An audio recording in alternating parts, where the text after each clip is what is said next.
Hi, I'm Daniel Foley from the Abundant Life Training Center, and welcome to our daily communion meditation, where today we're talking about a new life to rebuild. Yesterday, I was reading in the book of Ezra, and in Ezra chapter 9, Ezra prays this prayer. He's confessing the sins of Israel to God, and he tells God, God, you gave us this new life. You gave us this new life to be able to rebuild your house, to be able to rebuild your temple. And I was just thinking about isn't that what God does for us today? He gives us this new life, that we can rebuild his temple. Our bodies are now his temple. Our lives are really his temple. We can rebuild this new life. I'm just thinking of in Galatians, the Apostle Paul says, I'm not going to rebuild what I already destroyed. We're buried with Christ. We're raised up to new life. This new life we now live by the faith of the Son of God. Raised up to this new life to rebuild, not what we destroyed before, but to rebuild something new, to rebuild this temple for God. So we're going to be taking communion over this today, just asking God for insight and revelation into what he's done for us, and asking for his help to build the right way. But why are we taking communion every day? About 10 years ago, I had pretty much no spiritual life whatsoever. Was doing life on my own without God, doing things my own way. But life wasn't going the way that I wanted it to go. At the time, I was running my personal training business, and the business started out great, but then I got into some tough times. I've got some months where the business is losing thousands of dollars in a month. I've got all the weight and stress and pressure of the business on me. My life is very unbalanced, working too much. And I remember getting to this place of going for a walk with my wife and just telling her over and over again, there's got to be a better way. There's got to be a better way to live. Shortly after that, I came across this challenge to start reading one chapter from the book of Proverbs every day.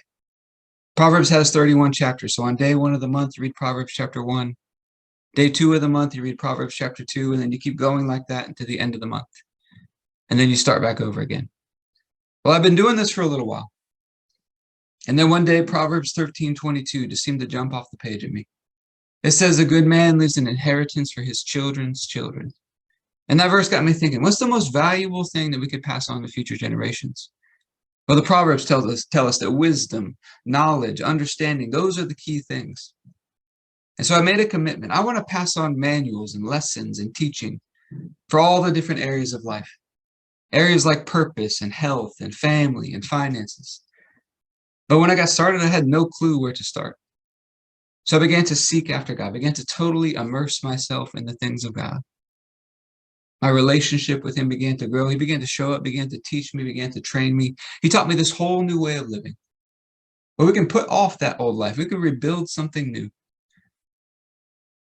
Learn how to operate our lives in a different way. We'll make God the source. We make God the center of it, doing life together with him, connected with him, in partnership with him. Now, it wasn't always easy all the time, because now we got to learn how to put off some old ways. We got to unlearn some things and learn how to walk out this new way of life, connected to God. At times, I found myself in some impossible looking situations, only to see God just come through over and over again, as my trust in him just continued to grow more and more. And I just simply began to document what he was taking me through, the things that he was teaching me. And it turned into this series of books and courses that we have now called the Abundant Life Blueprint. But out of everything we do in the Abundant Life Blueprint, I do believe daily communion is the most important thing. Daily communion is what I call the #1 table turner for all of life. Has the ability to create a turning point in our life, to turn things around and change the trajectory of our lives going forward. Jesus says, as often as you do this, remember me. Something so powerful about just remembering and not forgetting, especially when we're in the busyness of life. We got issues and problems coming at us. It helps us to abide in him so that our lives produce much fruit. 1 Corinthians 11:26 says, every time we take communion, we're proclaiming the death of Jesus. And in the case of a will or an inheritance, nothing happens until you prove the death.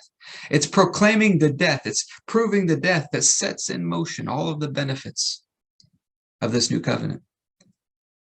But it's also important we take it the right way. Every time we take communion, to take it with the fear of the Lord, with deep awe and reverence for the sacrifice of Jesus and all that he went through for us. But I think it's also important we remember what his sacrifice means for us, what it did for us. So the process we use, we start with a 2-minute long prayer that's mostly scripture, coming from Ephesians chapter 1 and the prayer of Jabez found in 1 Chronicles chapter 4. And then we take a few minutes to examine ourselves. Because the Apostle Paul says some people are weak and sick, and they die early because they don't examine themselves before taking communion. And if communion has the power to do that in the negative, I believe it has the power to make us healthy and strong and give us long life if we take it the right way. And then after our time of communion, we've been talking about some practical physical workout tips. Because I truly believe physical exercise is meant to teach us how to exercise our faith. So let's get started with our prayer. Heavenly Father, I pray for all those who are watching or listening, their families, all those connected to them, and our church and governmental leaders. Thank you for releasing us from darkness and transferring us into the light, into the kingdom of your dear Son. Thank you for your purpose and grace given to us in Christ Jesus before time ever began. I thank you that Jesus was smitten for us so that you could fight for us. And I keep asking that you, the Father of glory, would give us the spirit of wisdom and revelation so that we would know you better, that the eyes of our hearts would be enlightened to know the hope to which you've called us, and the riches of your glorious inheritance that is in us, and the immeasurable greatness of your power to us who believe, the same power that you exercised in Christ when you raised him from the dead and seated him at your right hand in heavenly places, far above all rule and authority and power and dominion and every name that is named, not only in this age, but also in the one to come. And you put all things under his feet and made him to be the head of the body, the fullness of him who fills all in all. And Father, I ask you to bless us and make your face shine upon us. Let us find grace and favor in your eyes. Expand our borders and our territory. Expand our capacity to receive your purpose and grace, your love and your goodness, and to let it flow through us so that we do good and are a blessing to people all over the world. Send us opportunities to do good and be a blessing today, and help us be sensitive to those opportunities. Keep your hand on us and help us do today what's right and best in your eyes, and do it with peace and joy and confidence in you. And we ask you to stretch out your hand to heal and do signs and wonders and keep us from evil and pain. Through the mighty name of Jesus. Amen. All right, we're going to go through the other half of prayer. This is our time to examine ourselves. Are we making today a masterpiece? Because when it all comes down to it, we got to walk out our relationship with God today. And how we're going to make today a masterpiece, we're going to get connected to him, to the master. And masters of anything are simply masters of the fundamentals. And that's what we talk about, executing these 4 fundamentals and bringing some presence and some fun into them today. So our first fundamental, let's get positioned in the, before we go through the fundamentals, I'm getting ahead of myself. Let's remember, God's got a process. When he took the people from Egypt to the promised land, there were steps and stages and a process they went through. And in a similar way, for us to step into the inheritance and the promises that God has for us in Christ, I think there's steps and stages and a process. And these fundamentals are going to help us to walk out that process. So very simply, I think it starts with us believing God's got something better for our life, better than we could ever ask or think or dream or imagine, but it's probably going to look impossible. There's going to be the tendency to want to shrink back and go back to the way things used to be. And it's learning just to make him Lord, just walking out his plan for our life, being willing to put off our old ways and to build something new, to learn how to do life a different way. Where we make him the center, we make him the source. We learn to just follow him, to walk out his beautiful plan for our life. So our first fundamental, let's get positioned in the light today. Every day, we got to keep repositioning back into the light. And we're either in the light or we're not. We're either in the light or we're in the darkness. There's no in between. To be in the light, our first step, I believe, is just taking our position in humility today. Every day, we got to keep humbling ourselves again. Humbling ourselves in relationship to God, humbling ourselves in relationship to other people. Because it's the humble who are given grace. It's the humble who are exalted and promoted. And we're going to receive this forgiveness from God. We're going to forgive ourselves in the middle. We're going to walk in forgiveness with other people. And to walk in the light is to walk in love, kind and patient and gentle, always assuming the best, keeping no record of wrongs. delighting in the truth, always hoping, always trusting, always persevering, because love never fails. And we're going to take our position in gratitude and praise today. One of the greatest expressions of faith, and it's one of the easiest ways to maintain our positioning all day long. And being in position is a big deal, because it puts us in position to be able to receive everything that God has for us. When we step into the light, we're stepping into Christ. And God has taken everything that he has, and he put it all in him. And we get this amazing opportunity that this day today, we have access to his spirit and power and presence, his love and peace and joy, his mind and wisdom, purpose and grace, health and energy, time, finances, resources. It's all available to be received. But then we got to learn how to get it flowing through us out into the world, where we see the result or the fruit of it. So our first step, I believe, is to get in position. Our second step is to magnify the light. We're going to turn up the brightness of this light within us. And it's going to expand the capacity where God can flow more of all those good things through us. It's also going to get this new covenant rooted and established in our heart, giving us hearts that understand his grace, making us more fixed and consistent in this. And to magnify the light, we've talked about the example of two baskets on a balancing scale. On one side, we've got a basket full of all the issues and problems and testings that we face. On the other side, we've got a basket full of our praises to God, praising him for who he is, praising him for all that he's done in our life. To magnify the light, which basket are we going to fill up? With our thoughts, our attention, our focus, our words, our meditation. Which basket are we going to put our focus on? To magnify the light, we can magnify God's word, his unfailing love and faithfulness, his mighty works that nothing's impossible with him. Looking at all that he's done for us in Christ, all that he's done in our own lives personally. And just looking back at all that's going well, because what he started, he's going to finish. He's going to see it through to completion. Now, this is not denying that there's issues or problems. It's in the face of those issues and problems, choosing to magnify the light, to fill up that basket of praise, because we trust that God can solve those problems a whole lot better than we can. But he does give us the choice. We could choose not to do any of this. We could stay stuck in pride and rebellion, insisting on our own way, bitterness, unforgiveness, filling up that other basket with venting and complaining and pouting, toiling away in our mind, trying to figure everything out ourselves. And that's where we have to learn to recognize the symptoms. Because when we're out of position and we're magnifying the wrong things, it's going to produce some symptoms in our life. There might be the tendency to retaliate at people or withhold good things that we know to do.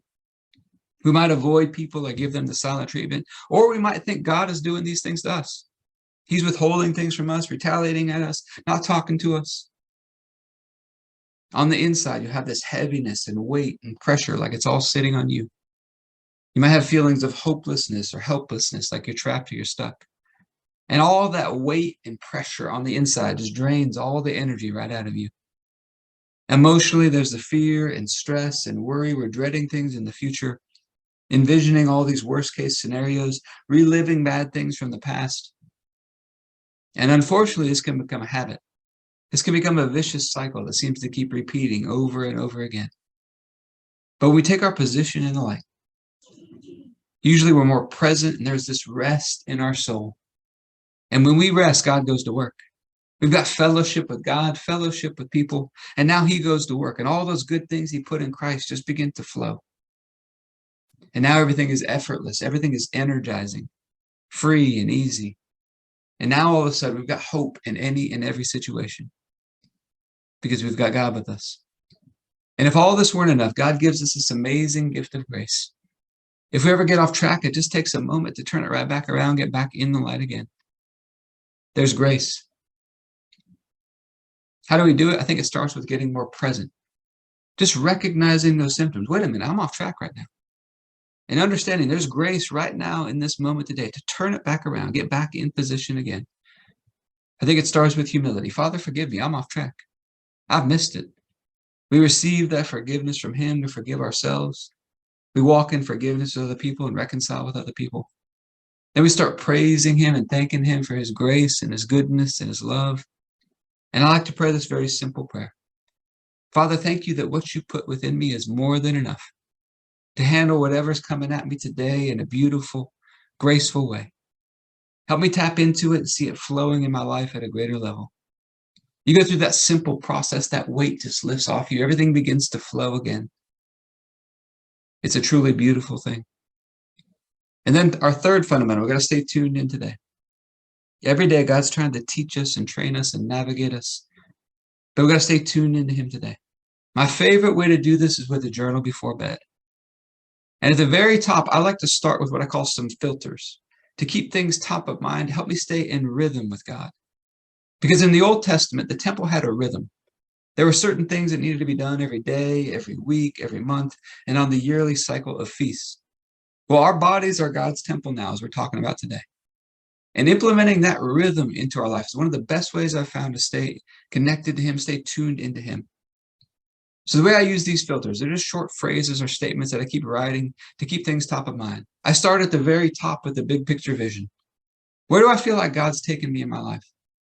What's the vision and direction I feel like he's given me for my life? And so I write at the very top personally.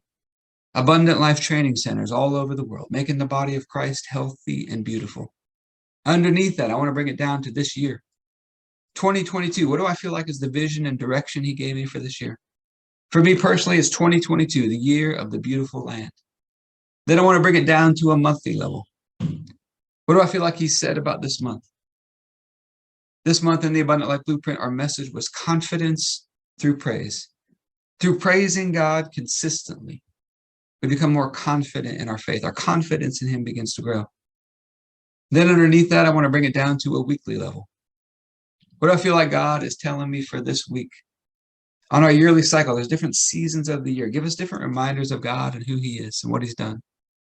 For example, this week, God's favor is on you. It surrounds you like a shield, and it's on you for a lifetime. His favor is on you for a lifetime. It surrounds you like a shield. So I've just got these little reminders to help keep me in tune with God, keep helping me filtering decisions that we make throughout the day. And then I like to start my journal with gratitude and praise to get in position. And then to magnify. What went well today? What are all the ways I saw God showing up today? And then I like to ask this question, God, what were you trying to show me today? And get still and listen, and whatever comes into my mind, just begin to write those things down. And then we got to stay connected to him, stay tuned in to him throughout the day. If you ever feel like you're losing that connection with him, just take a couple minutes to slow down. Get more aware of his presence with you. Think of it like plugging in a phone. You're going to get powered up in him. And then our fourth fundamental, we're going to do what we know to do today. In my journal, the final thing I like to do is bring it all down into today. I like to plan out the upcoming day with God. And I've learned to stick with, what do I know to do today? Because I learned sometimes I was getting out ahead of God, toiling away in my mind, trying to figure things out, trying to force things to happen ahead of schedule. On the other side, sometimes I was procrastinating on things that I knew to do. So I've learned to stick with, what do I know to do today? That becomes the plan for the day. And then we wake up like a kid on Christmas morning, excited for the day because this is the day that the Lord has made. And we remember this very important principle, that the first thing out of our mouth every morning sets the tone for the whole day. As I began to learn about this, I began to seek God. What's the best thing for us to say? I felt like he was taking me back to Genesis chapter 1, the very first words we see God speak. Let there be light. So that's how I start my day now, the very first words out of my mouth. Let there be light. And it's amazing how just such a simple little thing brings a different energy into the day. And then we get connected with him. We start walking out that plan with full confidence in him. He's right there with us every step of the way. And when we get to that place of confident faith, his grace begins to surge through us. He begins to go to work. He begins to beautify our life, bring things into our life that we could never make happen on our own. And beauty is attractive and magnetic and begins to pull more and more of everything God has for us into our life. Let's take a look at these scriptures today. I've just been meditating on this scripture over the last day or so. Ezra chapter 9, verses 8 through 9. Ezra is praying to God. The people have been exiled out of Jerusalem. They're coming back. They're getting this opportunity to rebuild God's temple. And Ezra prays, but now for a brief moment, grace has come from the Lord our God to preserve for us a remnant and to give us a stake in his holy place. Even in our bondage, our God has given us new life and light to our eyes. Though we are slaves, our God has not forsaken us in our bondage, but he has extended to us grace in the sight of the kings of Persia, giving us new life to rebuild the house of our God and to repair its ruins, and giving us a wall of protection in Judah and Jerusalem. I was just thinking about this, because isn't this what he's done for us in Christ? He's given us this new life.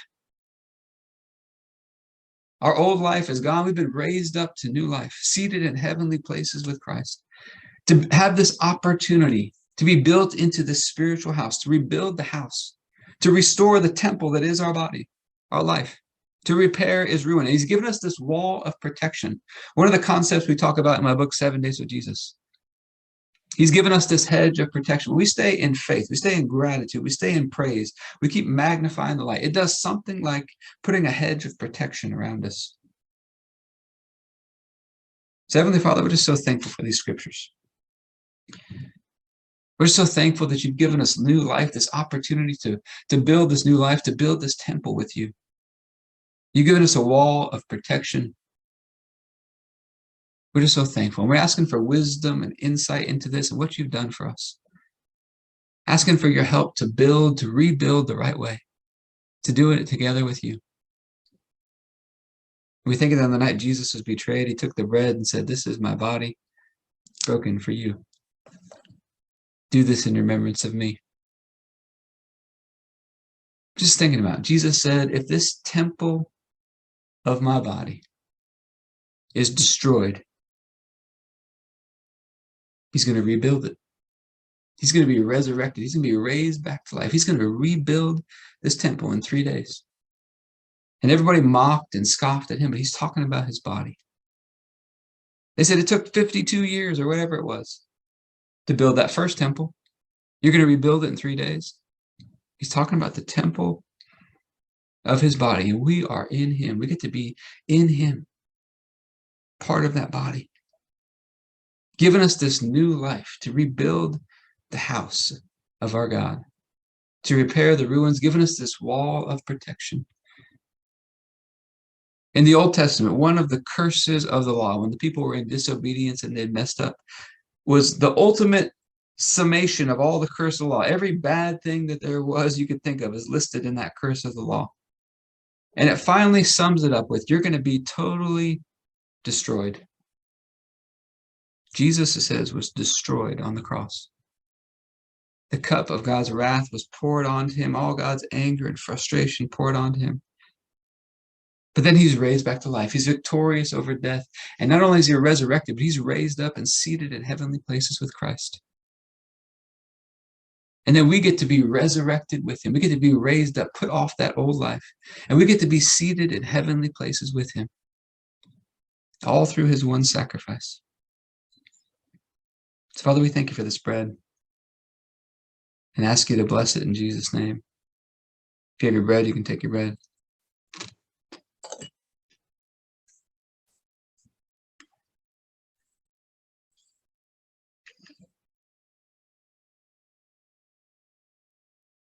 So after supper, Jesus took the cup. He said, "This is the cup of the new covenant, in my blood, poured out for the forgiveness of sins for many." It's the forgiveness of sins that releases us from darkness, transfers us into the light, into the kingdom of Jesus. And he's a great king, the King of Kings, the Lord of Lords. His blood cleanses us, makes atonement for us, gives us his new covenant. This blood-sworn oath that God is with us and for us. He's working for our good. So, Father, we thank you for this cup and ask you to bless it in Jesus' name. If you have your juice, you can take your juice.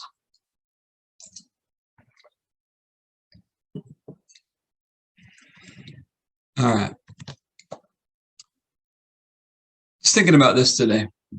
Building our bodies. When you go into your workouts today, I want you to think of a longer term perspective. Every day I'm going in, I'm trying to build my body. What is training? We talked about the difference between working out and training. Training, we're going in with a plan. We're going in with a purpose. And I'm going in there not to destroy my body, but to build new capabilities, to build strength, to build endurance, to build flexibility, to build mobility. I'm going in with a plan and a purpose to train and to build this body that is God's temple. Just taking that mindset into our training today. But I hope this has been helpful for you today. If you'd like to learn more about partnering with us in the Abundant Life Blueprint, you go to the Abundant Life Training Center.